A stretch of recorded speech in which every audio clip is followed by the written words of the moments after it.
Hey everyone, I'm Army Gaming, welcome back to my channel and welcome to Monster Analysis. Up for analysis today is Alpha Cliviast. When Cliviast spread its spores, everyone collected and destroyed them to make sure it didn't reproduce. After all, killer plants are something you want to be surrounded by, however they missed one spore, the strongest of them all, the Alpha Cliviast sprouted from it. And so here we have the newest and latest nature monster, essentially a redesign of the original Clivia, but this time taking a more alien demonic form I guess. And so of course Alpha Cliviast is a nature legendary monster and there's currently 34 of them as of the time recording this video. And Alpha Clivia is also part of the Dragon book, which to me is really strange considering this monster does not resemble a dragon at all, but what are you gonna do? And then this monster is also part of the Evil Legions book, which currently houses 74 evil legendary monsters, so there's a lot of competition there. And so with that out of the way, we can move on to stats. Power is 3388, which puts this monster in 18th place in the nature category, so not a very high power at all. As for life, it has 31,667, which in the nature category puts it in 7th place tied with Lao Mu, so that is actually a pretty good life stat.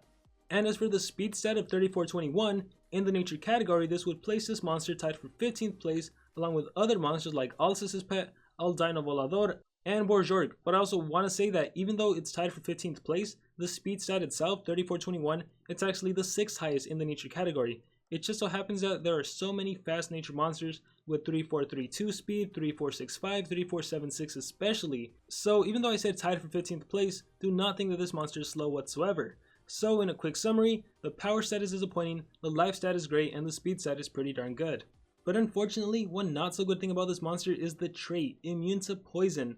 It's been a while since we've seen a monster with such a basic trait. Normally every monster gets released now, they have hardened, they have immunity to some sort of control effect, but now we just got your basic nature trait, immunity to poison, which really doesn't help you out too much, especially with the current meta of the game, with all these new monsters being released that can apply a DOT, that can apply a random torture status effect and a random control effect. So in my personal opinion, I think the trait is just so awful, and yeah, it is what it is. As for relics, this monster can hold the sword relic, as well as the amulet relic.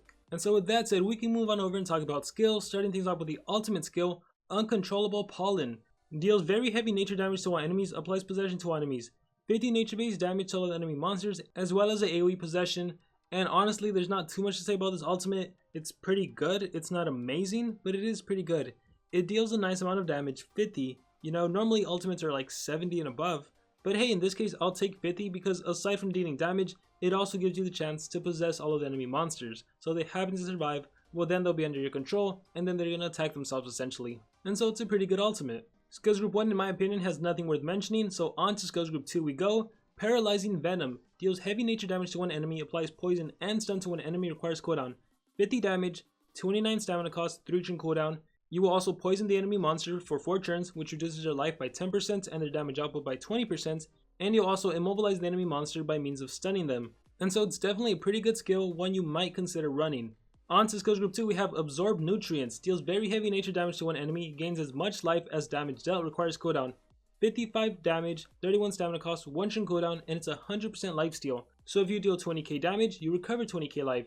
If you deal 30k damage, you recover 30k life. I love skills like this because not only do you potentially kill an enemy monster, or at least severely wound them, you also recover your life, most of the time to full, because Alpha Cliviast is the type of monster you give 2 strength runes or 1 high level strength rune, and this is your attacker monster. So that's what you want to do. You want to attack the monster, eliminate them, put them on the verge of being eliminated, and recover your life. That way, if an enemy monster attacks you next turn, you don't have to worry about being killed yourself. So this is a great skill, one I would definitely recommend.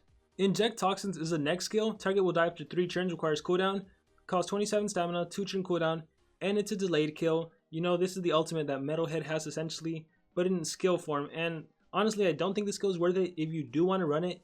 This monster actually has an AoE version in skills group 3, but considering Alpha has the power to kill monsters in 1 hit, maybe 2 hits, I really don't think you need a skill that's a delayed kill that takes 3 turns. For you to utilize this skill, you would essentially just have to stall for 3 turns, which I'm not saying isn't usable by any means, because it definitely is, especially if you're going up against really ranked up monsters, really fast monsters. If you land a skill like delayed kill and then they get like 2 turns in, 3 turns in before you get 1 turn in, well great, the delayed kill will kill them.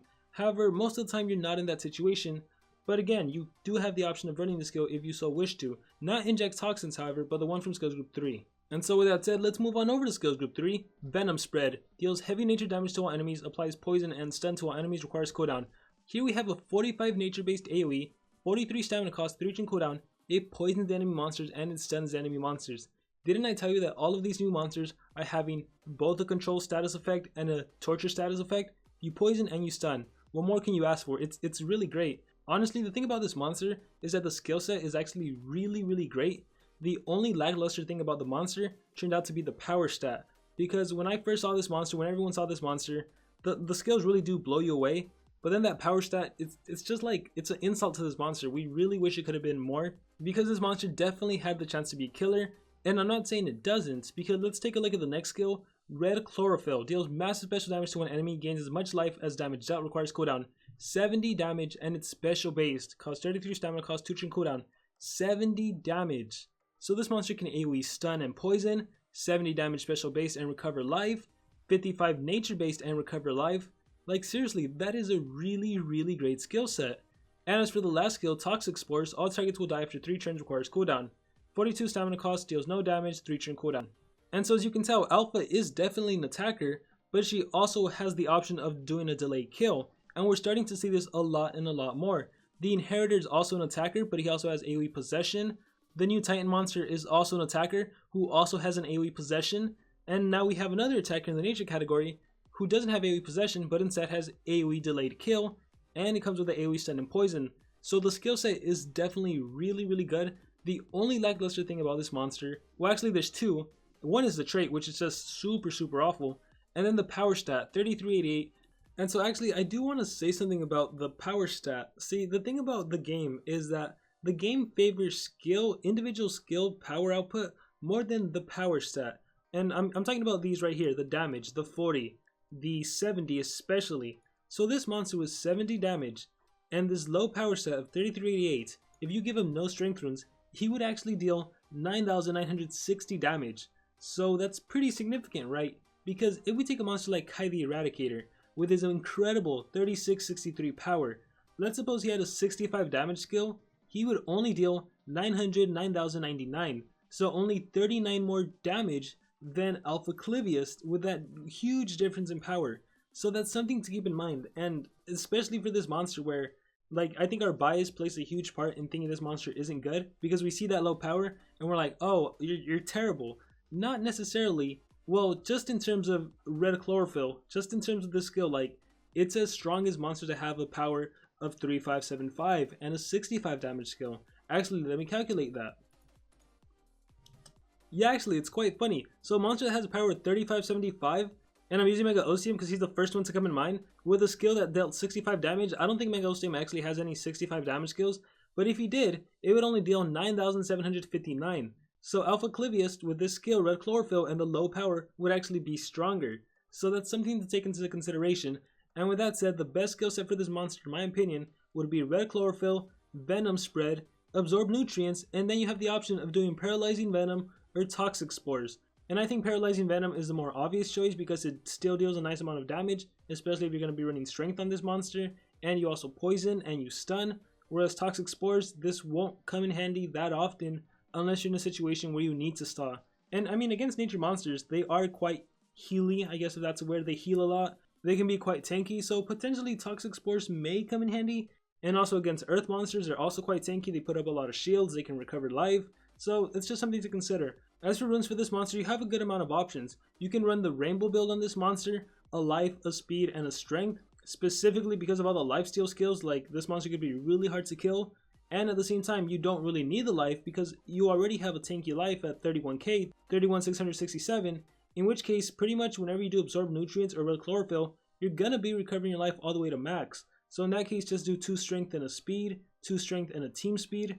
Or if you have a high level strength rune, well then just do 1 strength, 1 team speed, 1 speed, 1 strength, 2 team speed, 1 strength, 2 speed. It all depends on what level you are, what kind of opponents you're facing, what kind of teammates you're using. There are so many factors that go into what runes to pick on a specific monster.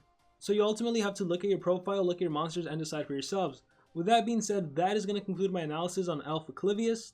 And so I'm really curious to hear what you guys have to say about this monster. Do you like this monster? Do you dislike this monster? Or is this monster like Clivia, in which it's a pretty good monster, but because there's so much going on that no one's really noticing how good this monster is? I don't know guys, whatever thoughts are going on through your head, please let me know in the comments below. With that being said, I'm Armor Gaming, this was a monster analysis, and I will see you guys next time.